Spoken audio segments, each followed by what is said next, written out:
Baba.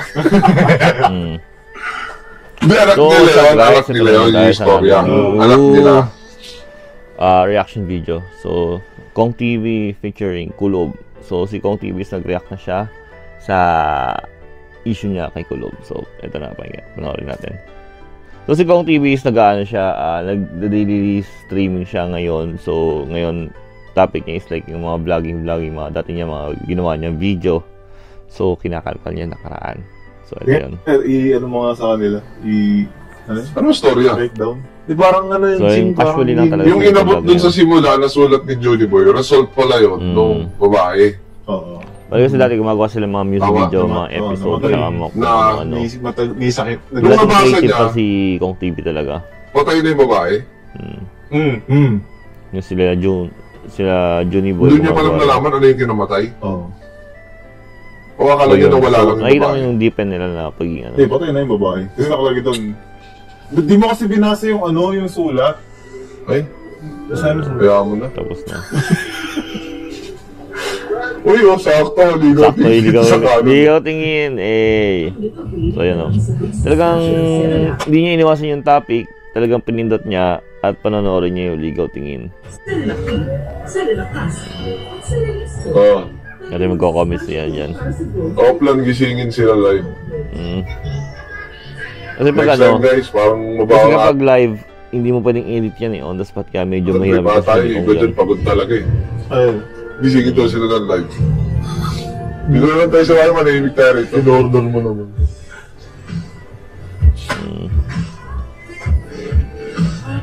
Ngayon dati si Kong TV just Kulob. Ayun o, medyo hindi pa yun. Sarap. Bata pa rin Kulob o. Awkward lang ngayon, nag-alis na yung makasama niya tapos si Kong nakafocus lang talaga siya sa gawa nila ni Kulob dati. FYI lang si Kong TV nagsulat ng kanta na Ligaw Tingin. Tapos si Kulob lang yung pinakanta niya kasi nga nakita niya ng potential dati.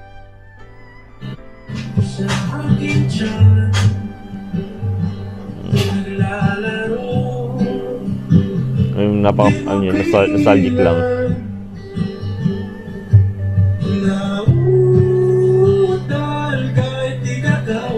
Nostalgic lang yun. Dami naman puro yun nasa chat. Kasi yung mga tao tinatroll siya. Puro Ganda na pagkakasulat niya dun siya. Medyo awkward lang kasi ngayon kinoconfront na ni Kong yung yung issue tapos ngayon hindi siya tinitig na seriously, di ba? Ha? Ganda nung pagkakasulat niya. Ba't puro sa chat? Ano ba yun? Para mapapak you. Indirect eh.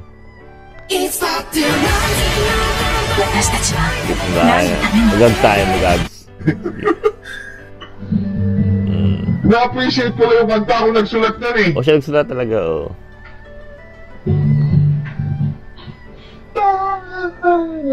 Naka-nostalgic na kasi nasundan ko yung storyline nila eh. Maganda sana yun talaga eh.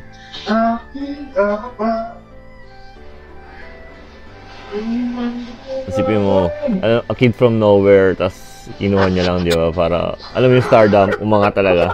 Kaso, ayun nga. Kung yung mga grupo na to, talagang hindi ka talaga saseryosohin eh. Lalo, tama ako. Nabalik kong living.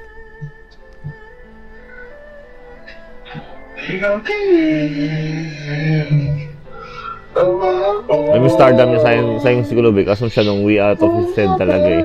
At saka medyo troublesome kid siya. Kaya pinabayaan talaga ni Kong eh. Hinayaan niya na eh. Ang ina, sobrang ganda ng kanta na to. Pabayaan So, na. acoustic version eh. Kudos din kay Sild. Ang galing din talaga ng pagkakakanta niya. Diba? I-acknowledge siya naman yung bata. Why na? Maganda ang pagkakakanta niya talaga eh. Si Gengging. Galing talaga yung bata, guys. Hindi mo may didira yung talento niya. Oo. Yung bata sina-acknowledge ni Kong, diba? Talagang ano lang. Hindi niya binabash. Na-share mo naman siya. Na-share mo na. Pero hindi mo madidinay talaga. May talent yung bata. Yung nasa lang way over the head. Sabi niya.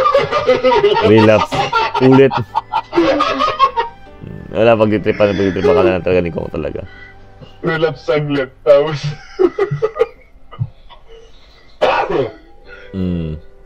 ako, pinagbawas na yung bawat kutlo. D-Games, thank you ulit sa 50 gifted subs. Grabe ka, boss. D-Games 8. Thank you very much. Hindi na nasanay si Kulob. Babalik na yung ecosystem sa kanta. Mabalik. The world is healing. Wala na yung global warming. The world is healing. May peace. May peace among wars. Si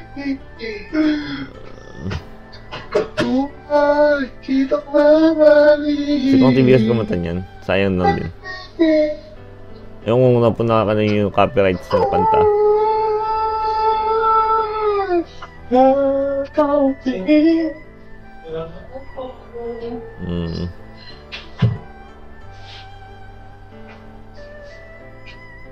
Buti na nag-decide ako magpahaba ng buhok, no? Hindi ko gusto na yung ano, ang pangit pala ng buhok ko na yan. Meron pa palang pag-asa na medyo may... Ito yung part na parang pinabayaan ko na ano yung tsura ko kasi may asawa na. magkakaanak naman na ako. Diyan May fiancé ka na. Fiancé na ako yata nung time na yan. May potential ka pa pala.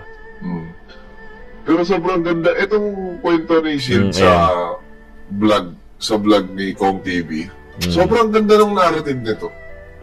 O yan. Parang siyang story ng bata na all jokes aside guys, isa to sa may pinaka-paborito kong kwento dun sa loob nung ni Kong TV, yung story nito ni Sid. Na series na nagawa. Na series na ginawa ko. Kasi ano siya parang out of nowhere yung bata dumaan lang tapos nag-pick up niya. Nag-elevate yung story. Nag-elevate yung story hanggang sa pagka-elevate niya, nag-de-escalate din agad.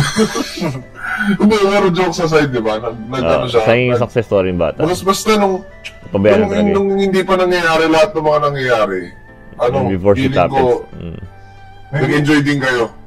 O kahit naman ako, enjoy ako nun. Di ba? Tapos nung inabol namin tong wish bus, yung mga ganong part, tapos sa dulo ng wish bus dulo ng video na yun yung end screen nitong video na to. Puta! Lupit nun. Galing lang. Ano pa ba sumunod doon? Oo. Pero, yun talaga. Shit happens. Sayang. Ayun lang. Tapos yung comment ni, masabi lang ni Kong, sayang. At least, si Kong Tibay na-acknowledge niya yung di ba? Hindi niya naman in-skip yung issue nila ni Zilja. So, ayun lang. Sayang nila yung bata. Kasi medyo yung bata ngayon nagka-cloud chasing at saka naghahabol pa. Yung sabi nga nila moving on, sabi nga ni Tita Chris. Ayun lang. Pero sayang din si Ziljan.